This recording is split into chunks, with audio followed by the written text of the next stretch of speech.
Good morning from the 50th Assembly of the Advanced Materials Congress, and we have had the first day on site and conducted presentations and discussions and so on. And then when I was thinking about the research proposals, when someone has a research proposal about fabricating a new material, characterizing it with the intention that this will be good for the world, it will save energy, save environment, and so on, then these are very general descriptions. Everybody writes that. The question is that what will you do with your research? If you have nice findings, what is the intention to do with these results? Will you just publish a paper?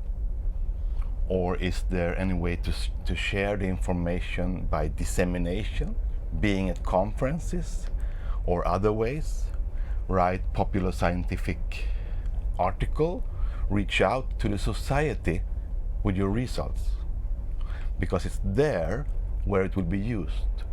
In some way, the results have to come to market, to the business, society.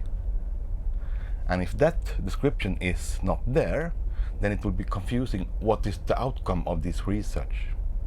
It's nice research, but what is the outcome, the impact, and why you and your research?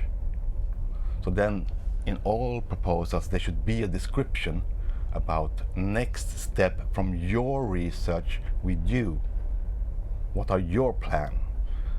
So many proposals are lacking this description, and it's natural, since we are researchers, we are not accustomed to describe those things, but it has to be done more and more. And now at the conference I see that we have a very good knowledge base. We are active with producing new ideas, but there are also motivations about how can we bring these things to society. So those discussions are also coming up between the scientific presentations at this conference.